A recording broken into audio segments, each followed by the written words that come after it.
ध्यान देना कथा पर, शंकर भगवान को 5 जगह पर आप जल चढ़ाते हो। मान लो अगर कोई विषम परिस्थिति है और आपको लग रहा है कि मेरा ये काम बाबा को कर देना चाहिए, ना जाने क्यों अटक रहा है,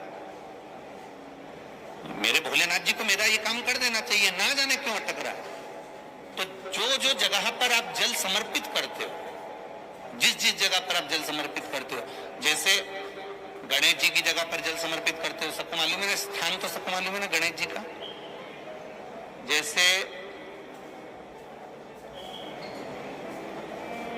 ये शिवलिंग है, ये जलाधारी है, ये 2 चरण जहां से जल चढ़ाते हैं तो ये पानी घूमकर यहां से नीचे चले जाता है। अब जरा सोमवार इसको कर देखिएगा। गणेश जी का स्थान जहां से पानी बहता है उसके सीधे हाथ पर, वहां पर एक बेलपत्र समर्पित कर थोड़ा सा जल वहां समर्पित करें। षडानंद कार्तिकेय का स्थान एक बेलपत्र समर्पित कर थोड़ा सा जल वहां समर्पित करिए। अशोक सुंदरी का स्थान थोड़ा सा जल समर्पित करने से पहले एक बेलपत्र फिर जल। 3 स्थान।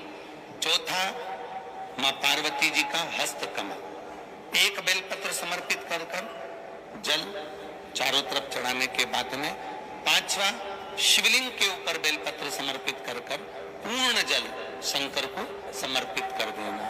ये 5 स्थान का चढ़ा हुआ जल आपके जो काम अटक रहे हैं, जो कार्य में आपको तकलीफ आ रही है, आप बाबा को बस एक बेलपत्र और एक लोटे जल में से 5 स्थान पर जल समर्पित करने पर आप तुरंत 2 महीना भी नहीं लगेगा, मेरा विश्वास कहता है 15 या 20 दिन में बाबा उसको स्वीकार करें। हम ये नहीं कह रहे हैं कि तुम गणेश जी की मूर्ति पे चढ़ो, हमने ये नहीं बोला। हमने ये भी नहीं बोला कि कार्तिकेय जी की मूर्ति पे जल चढ़ाओ, हमने ये भी नहीं बोला कि माता पार्वती जी की मूर्ति पे जल चढ़ाओ।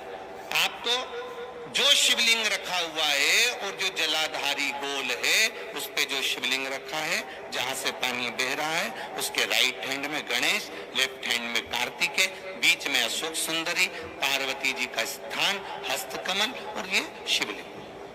आपको गणेश जी के ऊपर जाकर जल नहीं चढ़ाना, आपको कार्तिकेय के ऊपर जाकर जल नहीं चढ़ाना, आपको देवी जी के ऊपर जल नहीं चढ़ाना, आपको तो केवल शिवलिंग की जलाधारी पर और शिवलिंग पर जल चढ़ाना। पहला स्थान बोलते जाओ जम के, केवल जल नहीं, बेलपत्र फिर जल।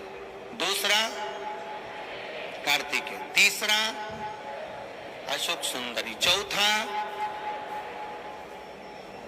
अब पार्वती जी को जो तुम जल चढ़ाओगी और बेलपत्र चढ़ाओगी उसमें तुम्हारा स्मरण होना चाहिए। तुम कहां बैठी हो जल चढ़ाने के लिए, तुम्हारा ध्यान कहां है, कहां बैठकर शंकर जी को जल चढ़ाना चाहिए।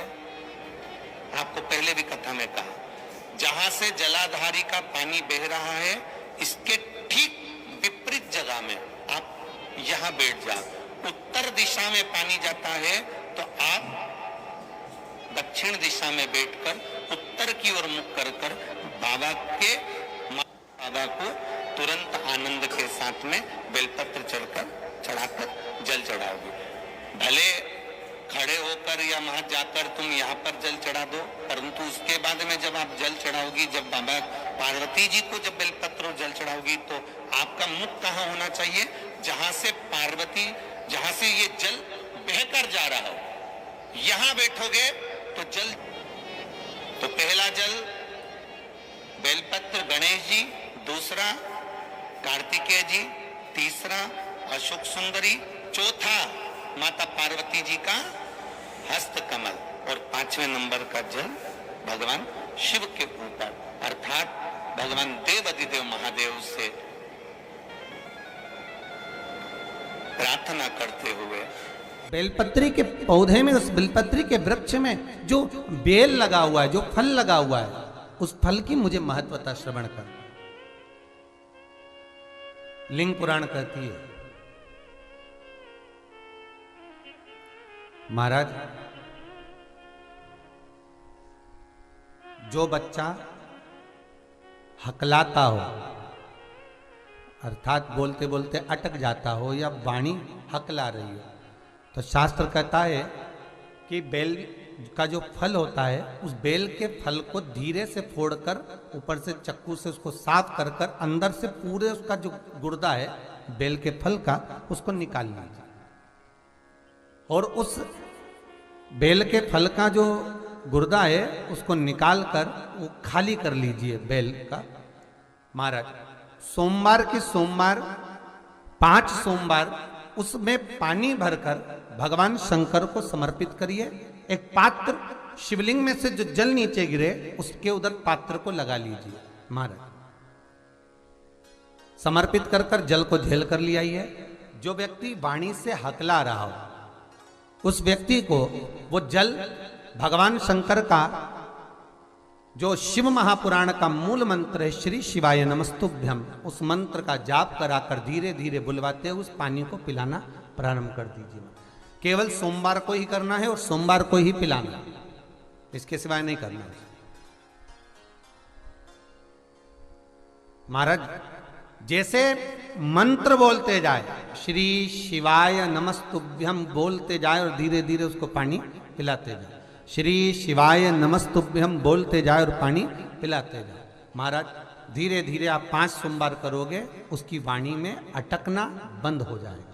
धीरे धीरे उसकी वाणी श्रेष्ठता की ओर अग्रणी होगी। तो बीले की